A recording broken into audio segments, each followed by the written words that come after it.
Well, this morning we are graced with a presentation by Reverend B, who is also known as Reverend Barbara Schreiner-Trudel.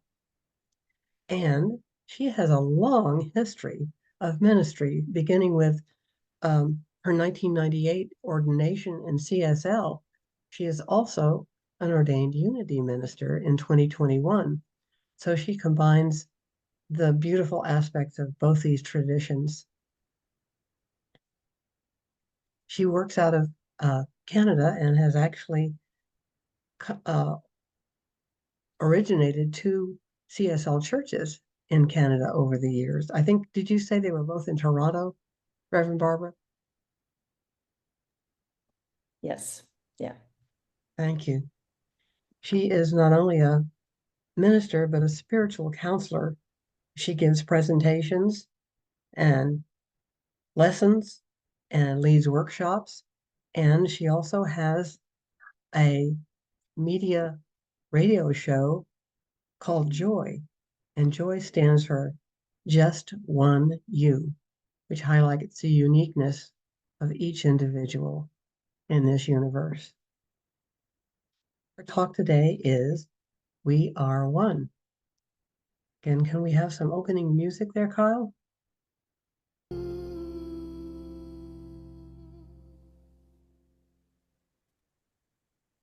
It's time to rise up, to acknowledge and recognize the divinity that is within us, and to live from that place, knowing that that is the case, not just for me or for you, but it's for every single person.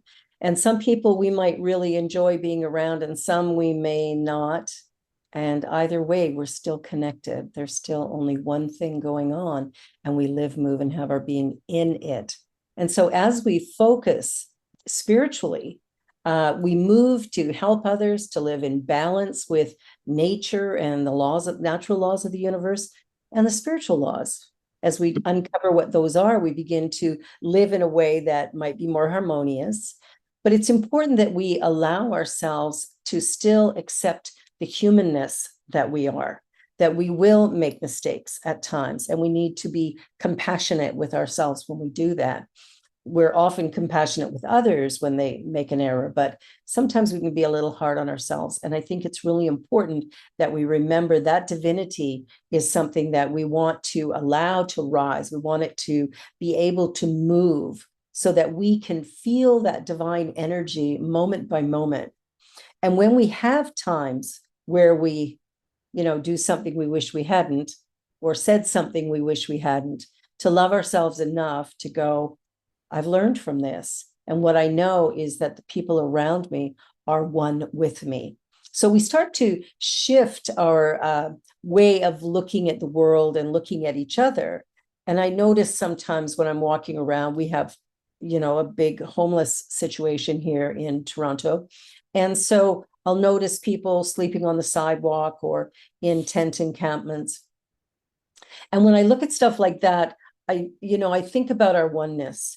And what I realize is, but by the grace of God, that could be me. And thinking in that way allows me to not condemn or criticize or judge, but rather to have empathy for people who are in a position like this, whether it's because of drug abuse or because they simply cannot afford to live in the housing that's provided.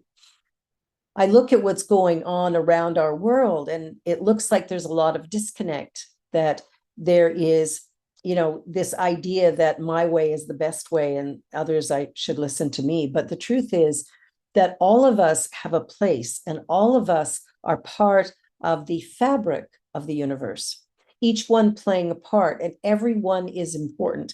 And when we start to accept that idea that all of us have value, whether you're a president, a prime minister, whether you're somebody living on the street, you're a cashier in a grocery store, all of us have value. We're all created unique and special from the one source. And when we start to really acknowledge that and live from that, there's a real great sense of freedom that comes, and also a lot of joy. So I invite you to really check in with yourself, especially when you experience some kind of judgment or criticism for yourself or another, to maybe ask yourself the question, what When have I felt this feeling before? Or when have I had this thought before? And then just notice intuitively whatever comes up. Sometimes it's an old memory or things like that, something somebody told us. So we want to find a way to live in our oneness. And that's not always easy. I noticed during the US election, there was a lot of division. I noticed during COVID, there was a lot of division about who should be vaccinated and who doesn't want to be. And all of these things that are creating the idea of division, we want to sit back and go, we may have different beliefs or ideas. However, that truly is irrelevant because at the core, we are one. And so we're looking at finding a way to be peaceful, to be accepting, to be loving. And when I talk about love, I'm not talking about the emotion of love. I'm talking about something much more than that. And in fact, I'm just going to grab the Science of Mind, Ernest Holmes' quote on love, because there's something about living from a place of true awareness that allows us to celebrate life in a different way. Not that we're going to become friends with everyone, because we won't. Love is not about liking everybody, because there's going to be a lot of people you don't like. There's going to be a lot of situations you don't like, and that's okay. Not liking something is fine. But here's how Ernest Holmes described love. Love is the self-givingness of the spirit through the desire of life to express itself in terms of creation. Love is the self-givingness of the spirit through the desire of life to express itself in terms of creation. And when I think of love that way, I think more along the lines of oneness. Everything that's happening, everything that's going on around us is serving some kind of a purpose. We're evolving. And in that evolution, it's really important that we begin to find a balance in our own lives, because the only place we can work is right here. I can't change Terry. I can't change Susan. I can only change me if I so choose. And so when we're looking at each other, and even when we're looking at ourselves, if we can remember that we have been created perfect, whole, and complete. So whatever it is that we need in order to bring our unique gifts to the universe at this time, we have everything we need within us now. So when we're looking at that idea of spirit's self-givingness, there is an energy within us that knows how to take us where we're going. There's an energy within us that is allowing us to open up to that bigger idea. It's like the caterpillar transforming into the butterfly. I think sometimes when we're in the transformation, there's a great level of fear and worry and upset and anxiety, like what's coming. But then that butterfly emerges and there's a shift where we sit back and go, oh, wow, this feels good. But the process of that is not necessarily easy. The birthing process is not easy. And any new thing we're bringing to life is being born. And so we want to remember to be kind and compassionate with ourselves, to be kind and compassionate with others, because whatever we do comes back to us multiplied. Every thought we think is producing something. And I noticed the other day I was watching the news, which is something I rarely do. I was trying to find out if the Canadian postal strike was over or going to end anytime. And so I'm watching this, and I'm watching it for about 10 minutes, and I had to get up and leave the room. I just said to my husband, I can't do this.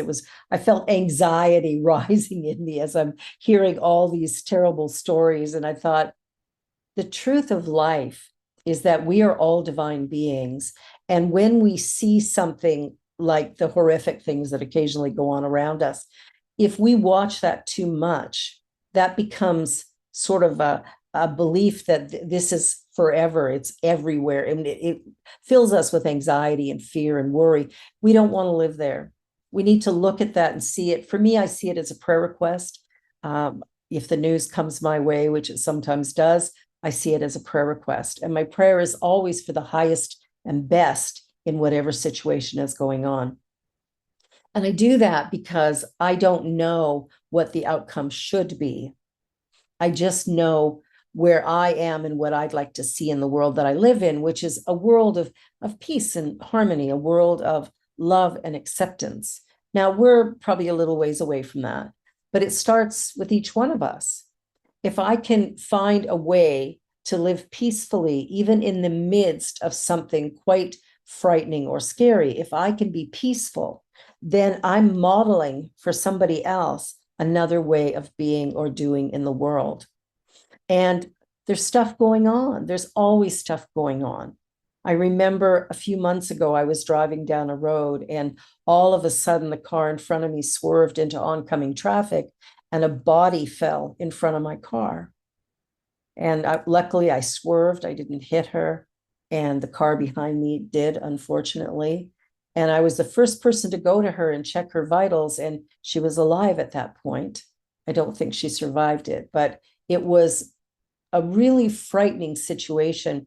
My daughter was with me, my 19-year-old daughter, and she said, "Mom, can we please treat about this?" Or do what she wanted was affirmative prayer. So we prayed for the EMS workers. We prayed for the young woman whose bicycle had been hit. And for the people around who were experiencing, myself included, experiencing this thing that we never ever see, and trying to sort of come to terms with it within ourselves. And the way we do that is to allow ourselves to feel the horror of it, to feel the pain of it, but not to live in that pain, not to stay there, but to allow it to move so it moves out. And some of the ways I do that is by journaling. I will sit back and write about what I'm feeling and allow myself to really get those feelings down on paper. And once I've done that and I feel clear, then I'll go back in and go, now what? And I begin to find that way of loving myself through the fright that I might be experiencing. So as we journey along, life happens. Things happen around us that we expect or we don't expect, but we need to remember that we are one. And a couple of days after this incident, I was talking to a friend of mine who is a Buddhist. And she said to me, "Can I do ceremony with you?" And I said, "Absolutely." And she reminded me that I am one with that young woman, that her and I are one, that I am her and she was me. And in doing that, I found a sense of peace because I was the first person with her. And I think that peace that came was not about sort of erasing what occurred, but allowing myself to acknowledge that all of us are in this together. And we can live from a place of fear and worry and stress and anxiety, or we can be present in the moment. And if we're present in the moment and we're beginning to see each other as one, we begin to lift ourselves out of the fear and the worry, and we begin to live in a more loving space, a space of joy, space of peacefulness, where whatever's happening in life, whatever's going on around us, we're able to manage it because we're not doing the what ifs and the whys. Instead, we're being present moment by moment. I mean, right now here we are gathered, we're together at the center, we're having this moment together, and each of us will experience it differently. That's just the way it is because we're all unique. And it's important that we remember that we're all unique and we're all special, but also that we are part of the fabric of the universe. See, God is everywhere present equally, which means God is right here. God is with you. There's no separation. So it's the body, it's the mind, it's the function of the body, it's the life that we're living. And if we can choose to be more present, we begin to open ourselves up to a greater experience of freedom. Patrick Harbula wrote a book, Magic of the Soul, and he said, since we are all one beyond the level of the physical plane, we help ourselves when we assist others. We assist others when we help ourselves. At the level of soul, I am you, and you are me. We are one in eternity. And I love those words because it really helps to anchor the idea that real freedom means we're created, all of us, in this perfection, but we're left alone to decide or to figure out what our path will be like, where we're headed.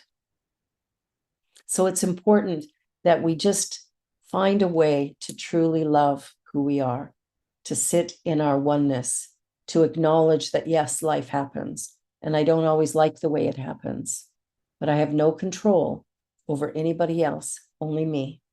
And if I can live in a place of grace, then grace will find me in all that I do.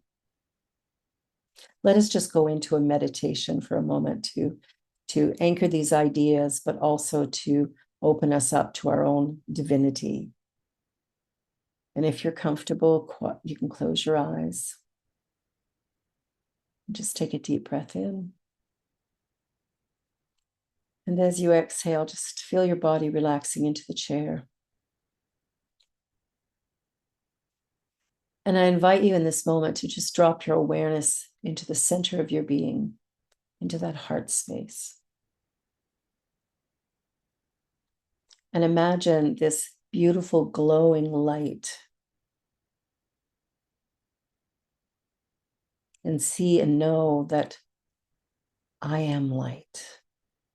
You are light.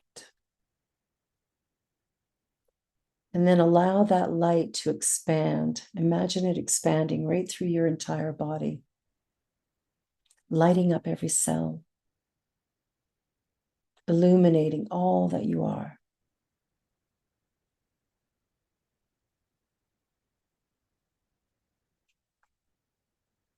And it is in that illumination that we begin to feel a true sense of power, not as a manipulation, but as a sense of oneness, of strength, wisdom, and understanding.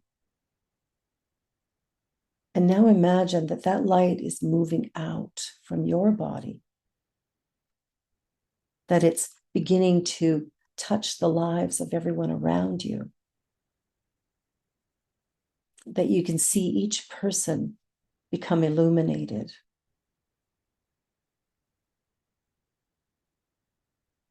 Then we take it further. We imagine it going out through our city, and even bigger, our country, our continent. This vibrant energy, this vibrant light that is love, that is peace, that is joy, expanding and moving outward around this world.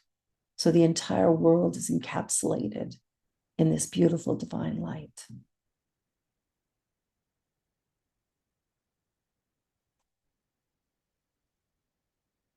And now expanding it out to the far reaches of the universe, forever expanding, this light forever expanding. And in its expanse, it is never diminished at the point of creation. It's never diminished. It continues to grow and to be. And as I feel that energy, I feel a sense of freedom, a sense of peacefulness, comfort.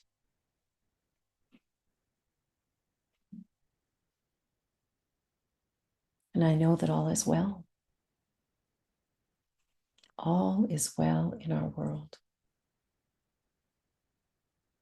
All is well in our lives.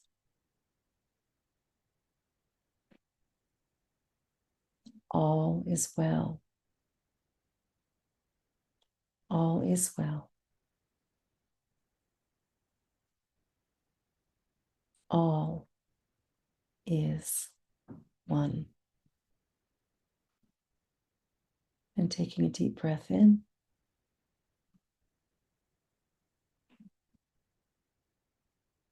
Allowing this light to be as you always. Taking another deep breath. And as you release it, opening your eyes and returning to this time and space. And so it is.